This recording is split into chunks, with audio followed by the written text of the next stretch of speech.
Hello, I'm Basia Sokolowska and I'm traveling with you through my creative environment. Today is A for Agnes Martin, a great Canadian-born painter who lived and worked all her life in America and whom I find incredibly inspiring. I first came across Agnes Martin when I found myself standing in front of her painting, which I didn't know it was by her. It was a very simple white canvas with regular pencil grid lines, and it was on the permanent display in Tate Modern in London. And I was surprised by how deeply that painting resonated with me, because it was such a simple painting, it was such a simple work of art.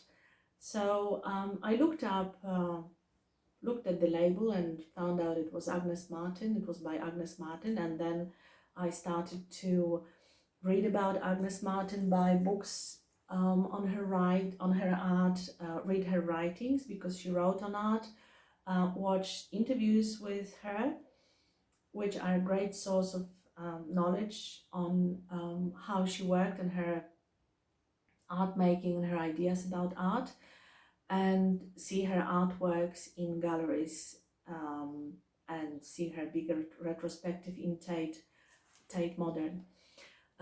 What I find very special about Agnes Martin and her art is the singularity of her vision, and a certain boldness and honesty about how she went about making art, her great independence from other art movements. Even though she is associated with minimalists, she never considered herself one.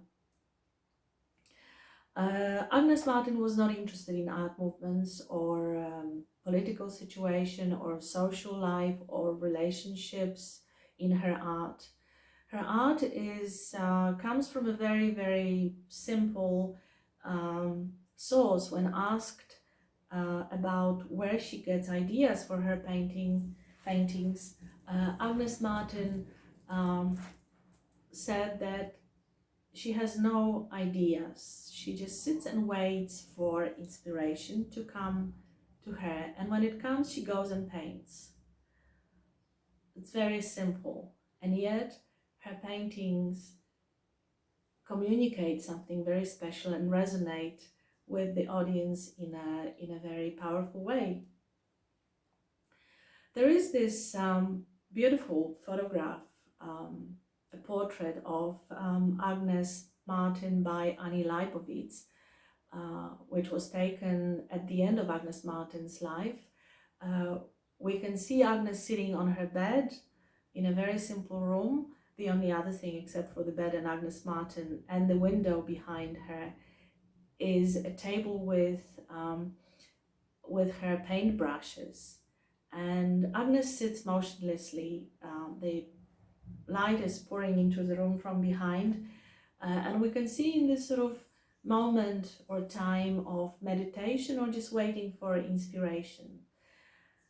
And I think this painting for me sums up what Agnes Martin and her art is about, and inspires me to